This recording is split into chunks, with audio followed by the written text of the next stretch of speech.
राजनाथ सिंह ने पाकिस्तान को लेकर बहुत बड़ा बयान दाग दिया। उन्होंने बोला कि operation Sindoor is not over, मतलब जो अभी पाकिस्तान में किया, उनका कहना था वो तो अभी ट्रेलर है। और पाकिस्तान ने जो मिसाइल हमले किए हैं उससे तो हिंदुस्तान को कुछ भी नहीं हुआ। बात पर जुटी हुई है कि कौन जीता कौन हारा, उसमें जी BLA ने भी अपना हिस्सा डाल दिया है। और बलोचिस्तान के जो एक्टिविस्ट हैं उन्होंने आज अपनी इंडिपेंडेंस डिक्लेयर की है। बलोचिस्तान का झंडा जो है सोशल मीडिया के ऊपर लेके और बोला कि वी आर नॉट पाकिस्तानी। वहाँ पर इंडिया की जो फौज है वो ये पैगाम दे रही है कि हम अभी रुके नहीं, हम थमे नहीं, हम दोबारा से आएंगे, पाकिस्तान तुम रेडी रहो। न्यूयॉर्क टाइम्स ने 24 घंटे पहले एक स्टोरी निकाली जिसमें न्यूयॉर्क टाइम्स ने बताया कि हिंदुस्तान और पाकिस्तान ने क्लेम तो बहुत किए हैं एक दूसरे को हर्ट करने के, हिट करने के, लेकिन जो सैटेलाइट इमेजेस हैं मैक्सर टेक्नोलॉजीज़ के और प्लैनेट लैब के, वो ये शो करते हैं कि कोई बहुत ज़्यादा नुकसान जो है वो नहीं हुआ।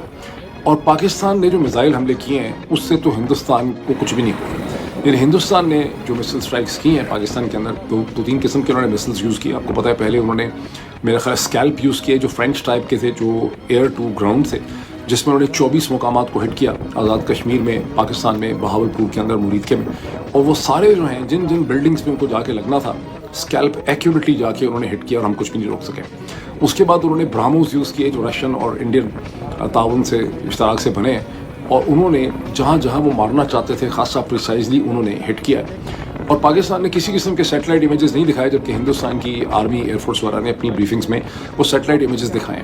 बहरहाल New York times did not rely upon दो सैटेलाइट इमेजेस। उन्होंने अपने सैटेलाइट इमेजेस लेके अपनी स्टोरी में दिखाए हैं, वो मैंने देखे हैं बहुत गौर से। और सैटेलाइट इमेज दिखाते हैं कि बुल्हारी जो है, जहाँ F-16 होते हैं, जो कराची से कहते हैं कि 100 किलोमीटर 100 मील दूर है, वहाँ पर उन्होंने जिस हैंगर को निशाना बनाया, उन्होंने पहले का इमेज दिखाया हमले से पहले का और हमले के बाद का, और वो हैंगर का एक हिस्सा जो है बिल्कुल तबाह हो गया। इसी तरह से उन्होंने नूर खान एयरबेस के ऊपर जो हमले हुए हैं वहाँ पे भी दिखाया उन्होंने कि बिल्डिंग कैसे डैमेज हुई। फिर उन्होंने जो रहीम यार खान में हमला है वो भी दिखाया। तो जहाँ जहाँ उन्होंने 3 या 4 इमेजेस उन्होंने दिखाए हैं जहाँ रनवेज जो हैं वो इंटरप्ट हो गई हैं, जबकि पाकिस्तान साइड से ना तो कोई दिखाए गए हैं सैटेलाइट इमेजेस। और फिर उन्होंने उधमपुर के एयरपोर्ट पर जहाँ पाकिस्तान ने कहा कि हमने सब कुछ डिस्ट्रॉय कर दिया है, सारे नाकारा बना दिए हैं, ये हमारी स्टेटमेंट थी, मैं भी दोहराता रहा हूँ पाकिस्तान के पीछे पीछे, वो उन्होंने दिखाया कि उधम एयरपोर्ट के पहले के इमेज और बाद के इमेज हैं 12-13 मई के, और उधम एयरपोर्ट को किसी किस्म का कोई नुकसान उसके रनवे को नहीं पहुंचा। अब इसका क्या मतलब है? इसका मतलब है कि पाकिस्तान ने जो मिसाइल मारे हैं उनका इम्पैक्ट नहीं हुआ, वो एक्यूरेट भी नहीं होंगे, और ये कंप्लेन पहले भी थी कि मिसाइल हमारे एक्यूरेट नहीं है, तो उससे कोई खास नुकसान नहीं हुआ। अब ये वो बेसिकली सच है जिसको बोलने पे यहाँ पे हमारे यहाँ को साइबर क्राइम के इल्ज़ाम जो है लग जाते हैं। इसकी बहुत करना पड़ा है क्योंकि उसका वो एक ओपेनहाइमर एक फिल्म है, उसमें कहता है कि if you are powerful then you have to place yourself in shadow. ठीक है, अगर आप पावरफुल हैं तो अपने आप को शेडो में रखें, बाहर आएंगे तो एक्सपोज हो जाएंगे। अब वो जो रीजनल हेजमनी मेंटेन करना चाहता था वो उसकी ख़त्म हो गई। अच्छा, उसी पाकिस्तान ने ख़त्म की। ठीक, वो ये फ़लस्तीन समझ रहा था, हमें छोटा मुल्क समझ रहा था, इकोनॉमिक क्राइसिस से गुजर रहे थे हम, पॉलिटिकली डिवाइडेड थे हम। इंडिया सोच रहा था पता पाकिस्तान बम चलाए या ना चलाए, सोच रहा होगा बजट है, क्योंकि मोदी की नज़रें सिर्फ पाकिस्तान पे नहीं थी, जहाँ POK पे, उसकी नज़रें इंडस वाटर ट्रीटी पे थी।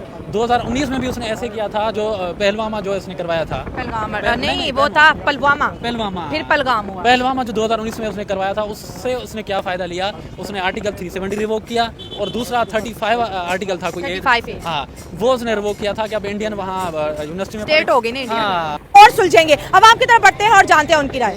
जिस तरह आपने पूछा है BLA के रिगार्डिंग, BLA हो या कोई भी दहशतगर्द तंजीम है तो उसको ज़ाहिरी बात है एलिमिनेट करना चाहिए, और ये जिम्मेदारी हमारी पाक फौज की है, और वो जहाँ तक उनका है वो बड़े अच्छे तरीके से कर भी रहे हैं। और जहाँ बलूचिस्तान की महरूमियों की बात है तो वो मिलिट्री सोल्यूशन नहीं है, जहाँ पे बार बार इमरान साहब भी कह रहे हैं, इमरान खान साहब। जय हिंद दोस्तों, भारत इतने दिन से जो कह रहा था कि हमने जो मिसाइल मारा था वो पाकिस्तान का जो नौ ठिकाने पर मारा था वो एक्यूरेट लगा था, लेकिन पाकिस्तान ने इतने दिन से ये झूठ फैला रहा था कि भारत का कोई भी मिसाइल, कोई भी जो ड्रोन है हमारा, कोई भी टारगेट पे नहीं गिरा। लेकिन उनका ये झूठ आज एक्सप्लोर हो गया, क्योंकि अमेरिका ने एक सैटेलाइट इमेज पब्लिश किया है जिसमें देख सकते हैं कि उसमें भारत ने जितने भी मिसाइल और ड्रोन मारा था वो अपने ठिकानों पे गिरा है, और पाकिस्तान का बहुत बड़ा नुकसान हो गया अपने एयरबेस और डिफेंस सिस्टम में, वो साफ साफ दिखा जा सकता है।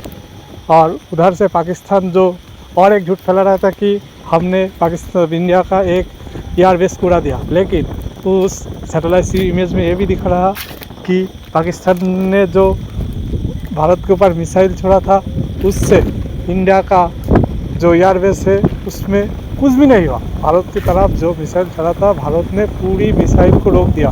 भारत का कोई भी नुकसान नहीं हुआ। ये कहना था, ये इंडिया नहीं कह रहा है, ये अमेरिका का कहना है। अब तो दुनिया के सामने पाकिस्तान का झूठ पूरी तरह से एक्सप्लोर हो गया। जय हिंद, जय भारत।